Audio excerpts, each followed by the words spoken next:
ரித்விகா. இந்த நினைத்தது யாரோ ஆடியோ லான்ச்ல இருந்து நான் உங்ககிட்ட பேசிட்டு இருக்கேன். இந்த நினைத்தது யாரோ படத்துல நானும் ஒரு இம்பார்ட்டன்ட் கேரக்டர் ரோல் பிளே பண்ணியிருக்கேன். இதனுடைய 2வது படம். ஆஃப்டர் பரதேசி எனக்கு இந்த படத்துல நடிக்கிறதுக்கான சான்ஸ் கிடைச்சது. டைரக்டர் விக்ரமன் சார் நம்ம எல்லாருக்குமே தெரியும், ஒரு மிகப்பெரிய கமர்ஷியல் ஹிட் கொடுத்த டைரக்டர். அவரோட படத்துல நான் ஒர்க் பண்றேன்னு நினைக்கும் போது ரொம்ப சந்தோஷமா இருக்கு. என்னோட கேரக்டர் பாத்தீங்கன்னா வந்துட்டு ஒரு டிவி நியூஸ் ரிப்போர்ட்டர் கேரக்டர். என்னோட கேரக்டர் நேம் வந்து தேன்மொழி.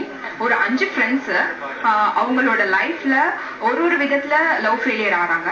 அதுக்கப்புறம் அவங்க 5 பேரும் சேர்ந்து எப்படி மீதி இருக்கிற லைஃப் வந்து வாழ்றாங்க அப்படின்றதுதான் இந்த படத்துல ஒரு ஒன் பார்ட் ஆஃப் த கதை. இந்த படத்துல வந்து எங்க எல்லாருக்கும் ஒரு சாங் இருக்கு, காதல் ஒரு மாஃபியா அப்படின்ற ஒரு சாங். அந்த சாங் பாத்தீங்கன்னா வந்துட்டு லவ்வர்ஸ் எல்லாம் போய் நாங்க டீஸ் பண்ணிட்டு இருப்போம். பாய்ஸ் வந்து கேர்ள்ஸ் டீஸ் பண்ற மாதிரி, கேர்ள்ஸ் வந்து பாய்ஸ் டீஸ் பண்ற மாதிரி அந்த சாங் ஒரு பெப்பி நம்பர் ஆஃப் சாங். அது அந்த சாங் ரொம்ப நல்லா வந்திருக்கு. விக்ரமன் சார் இருக்கிறது நினைத்தது யாரோ படத்துல நான் வந்து ஹீரோ வரைக்குமா இருக்கேன். என்னோட பேர் வந்து ரிஜித். எனக்கு என்ன சொல்றதுன்னு தெரியல, ஏன்னா இந்த மாதிரி ஒரு பெரிய ஃபங்க்ஷன்ல வந்து ஃபர்ஸ்ட் முதல் டைம் தான் வந்திருக்கேன். ஸோ ரொம்ப எக்ஸைட்டடா இருக்கேன், ரொம்ப நர்வஸா இருக்கேன். நினைத்தது யாரோ சொல்லும் போது கண்டிப்பா விக்ரம் சாரோட படத்தை பற்றி சொல்லும் போது உங்களுக்கு தெரியும், ஏன்னா அவர் வந்து ஆடியன்ஸ் பல்ஸ் புரிஞ்சவர். அவரு நிறைய நல்ல படம் கொடுத்திருக்காரு. ஸோ கண்டிப்பா இந்த நினைத்தது யாரோ படமும் வந்து அவரோட ரொம்ப உண்மையான ஒரு படமா இருக்கும். இது ரொம்ப அருமையான ஒரு காதல் கதை. டெஃபினெட்லி இது வந்து எப்படின்னா ஒரு அசிஸ்டன்ட் டைரக்டர் எப்படி ஒரு டைரக்டரா மாற போகுது, அதுக்கு எப்படி காதல் வந்து ஒரு துணையா போகுது, அந்த மாதிரி ஒரு கதை.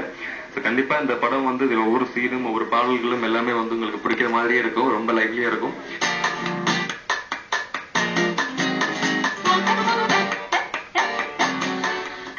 Vasant TV viewers, I'm Subiksha. This is my second movie in Tamil.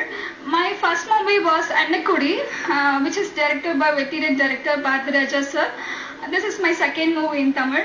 என் பேரு நிமிஷா.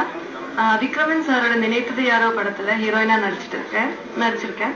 இது என்னோட முதல் தமிழ் படம் தான். இது என்னோட ட்ரீம். இப்போ ட்ரீம் வந்து சக்சஸ் ஆயிடுச்சு. எனக்கு சின்ன வயசுல இருந்தே சார் படத்துல நடிக்கணும்னு ரொம்ப ஆசையா இருந்தது.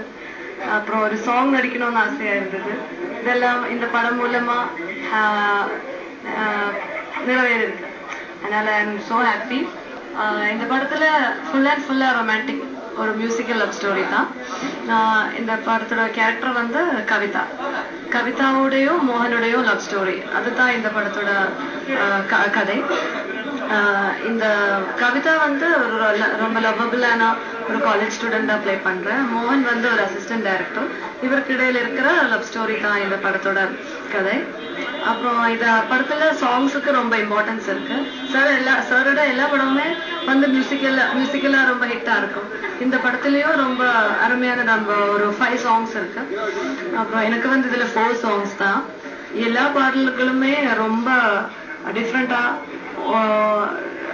டிஃபரன்ஸ் இருக்கு எல்லா சாங்ஸும். வணக்கம், என் பேர் இமானுவேல். அபிஷேக் ஃபிலிம்ஸோட ப்ரொடியூசர். இது மிஸ்டர் ரமேஷ் என்னோட பார்ட்னர். இது அபிஷேக் ஃபிலிம்ஸ் தயாரித்து வழங்கும் முதல் தமிழ் திரைப்படம். இதில் விக்ரமன் சாரோட 17வது படம். விக்ரமன் சாரோட படம்னாலே ஒரு பியூட்டிஃபுல் லவ் ஸ்டோரி இருக்கும், அதில் ஒரு சென்டிமெண்ட்ஸ் இருக்கும், ஒரு பியூட்டிஃபுல் ட்விஸ்ட் இருக்கும், கிளைமேக்ஸ் இருக்கும். இது அனைத்தையுமே இது வி கேரண்டி கண்டிப்பாக இதில் நீங்கள் என்ஜாய் பண்ணுவீங்க. இதில் வந்து இந்த ரஜித் நிமிஷா தேர் த கேஸ்ட் ஃபார் த ஃபிலிம். தமிழில் முதலாக பண்ணாலும் அநேக படங்களில் அவங்க கேரளாவில் ஹீரோவாக நடிச்சிருக்காரு, ஹீரோயினாக நடிச்சிருக்காங்க. இது ஒரு புது குரூவை வச்சு ஒர்க் பண்ணுறாப்லே இல்லை, ஒரு ரொம்ப நல்ல ஒரு டீம். எந்த ஒரு ரீஷூட்டும் இல்லாமல் ரொம்ப அழகாக சீக்கிரமாக 50 நாளில் முடிச்சுட்டாங்க. இந்த சாங்ஸ் எல்லாமே ஒரு பியூட்டிஃபுல் லொக்கேஷன்ஸ் ஆஃப் இந்தியாவில் பண்ணியிருக்கோம். காஷ்மீரில், அப்புறம் ஸ்ரீநகரில் பண்ணியிருக்கோம். காஷ்மீரில் ஸ்ரீநகர், அப்புறம் குல்மார்க்கில் பண்ணியிருக்கோம். கர்நாடகாவில் ஹம்பி பதாமியில் பண்ணியிருக்கோம்.